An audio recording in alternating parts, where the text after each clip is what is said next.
She could have been a perfectly happy person, excited the prospect that she got close to the prize, got 5th place, and then just moved on with her life like the 6th place person did. Now she has this media career that is obviously going to go away as time passes. And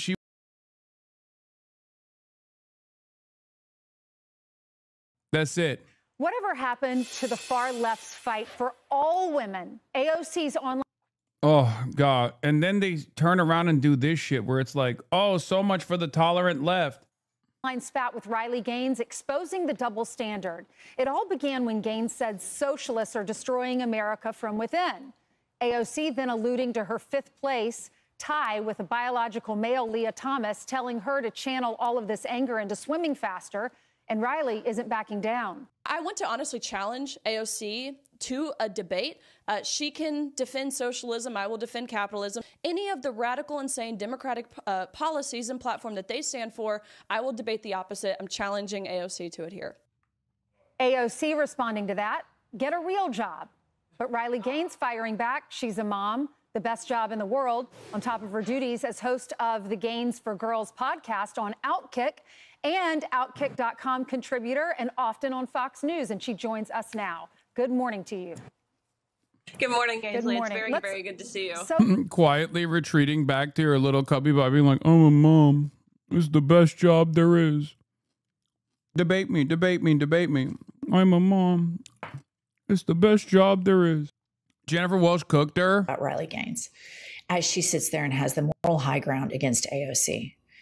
When I look at people, if I were to say who's more Christ-like, I would pick AOC and the atheist Jew Bernie Sanders and the Muslim Zoran Mamdani a million times over you, Riley Gaines, because Riley Gaines, all you do is hate on people.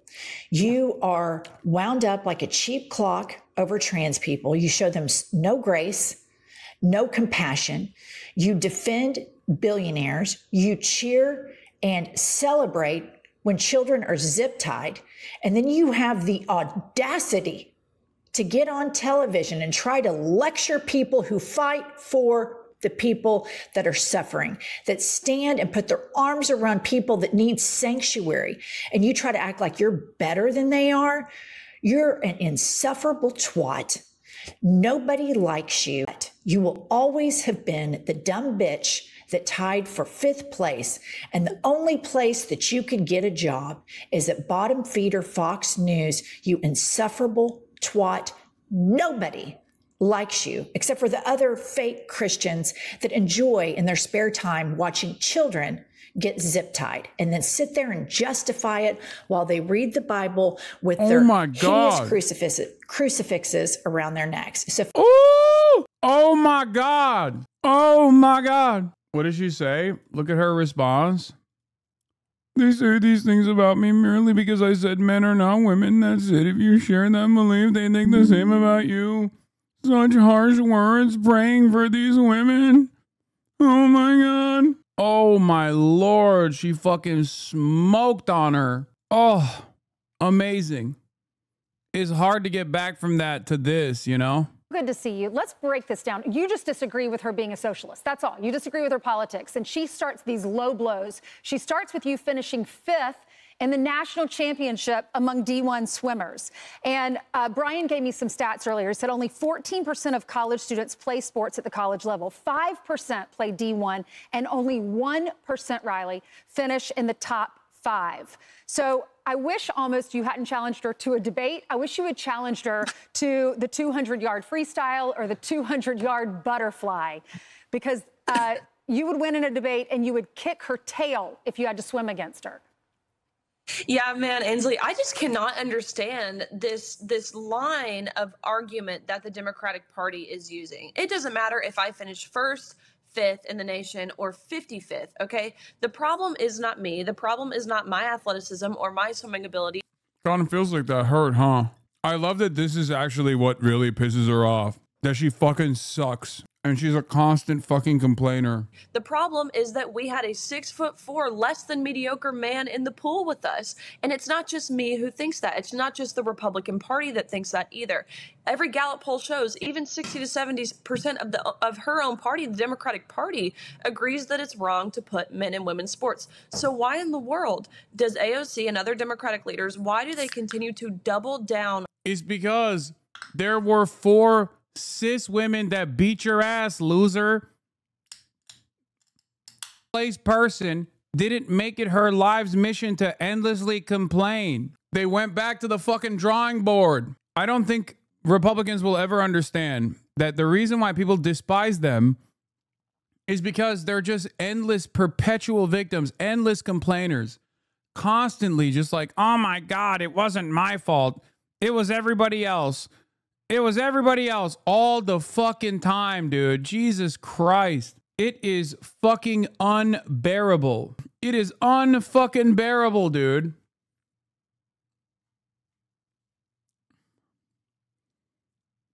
The beauty of athletic competition is some people win, some people lose. But you know what nobody likes? A fucking complainer, okay? Nobody, and I mean nobody, likes this shit. And the only reason why you can tie yourself to any sort of national relevance is by constantly dunking on trans people. You're a fucking sore loser. No matter what you do, you will never be known as anything but a person who fucking lost that goddamn swim competition, okay? Your claim to fame will always be that you lost. The other issue is we have a cultural environment where we foster these fucking losers. She could have been a perfectly happy person, excited the prospect that she got close to the prize, got 5th place, and then just moved on with her life like the 6th place person did. Now she has this media career that is obviously going to go away as time passes, and she will forever be unhappy. On this issue. For the life of me, I cannot understand it.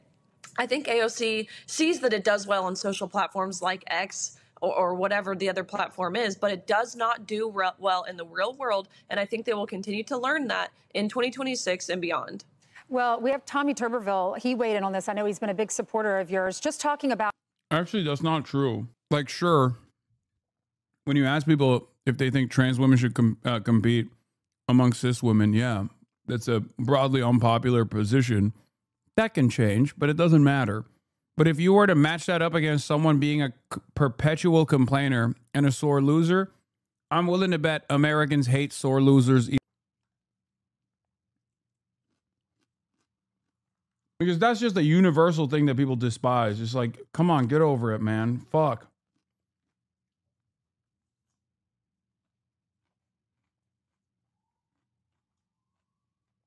Get over it. How the left, their mantra is to support all women. And if you look back at Hillary Clinton in her 2016 presidential campaign, she said there's a special place in hell for women who don't help each other. Tommy Tuberville said she's talking about you, a 5-time SEC champ, 12-time NCAA All-American, not to mention she's a patriot who has fought every day for women's girls. Meanwhile, AOC thinks women's rights just means abortion. Even Riley, the Democratic Women's Caucus, I looked up their policies. Their policy agenda frames female solidarity as the foundation for achieving goals. We can disagree on politics, but why these low blows? Yeah, again, that's the question. Why these low blows? Republicans will literally talk about how AOC's a dumb bimbo that needs to be in prison or whatever.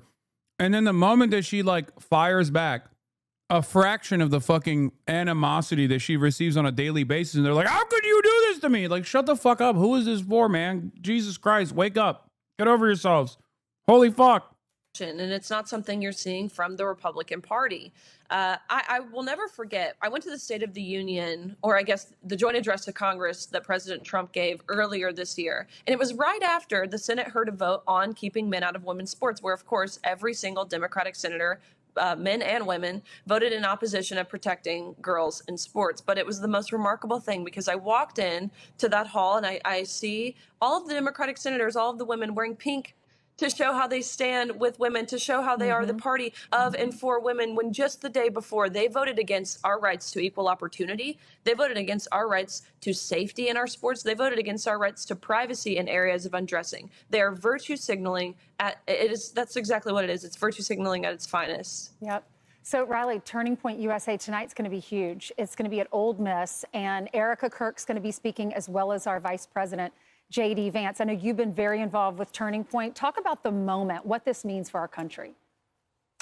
How tragic, of course, the situation and the circumstances that ultimately led us here. But I will tell you, Ainsley, I feel so hopeful. I feel so inspired. We have seen so... It's so washed.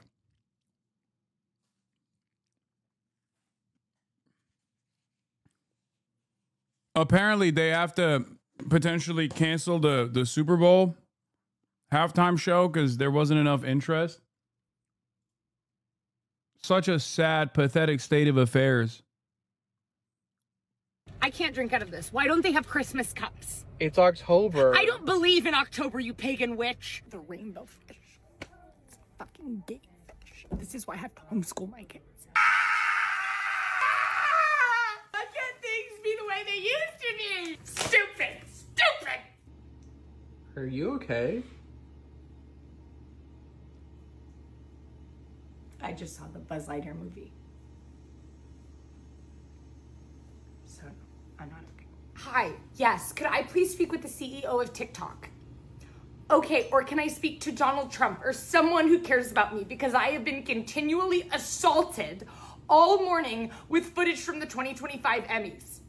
Okay, Seth Rogen, Hannah Einbinder, Owen Cooper, who's 15, by the way. He could probably fit right through my doggy door and explain pronouns to my toddler. Hello? Oh, breaking news. They're adding an autistic puppet to the cast of Sesame Street. I don't feel safe. I'm not safe. I'm not safe. I can't drink out of this. Why don't... I can't even laugh at this because they're just so fucking annoying.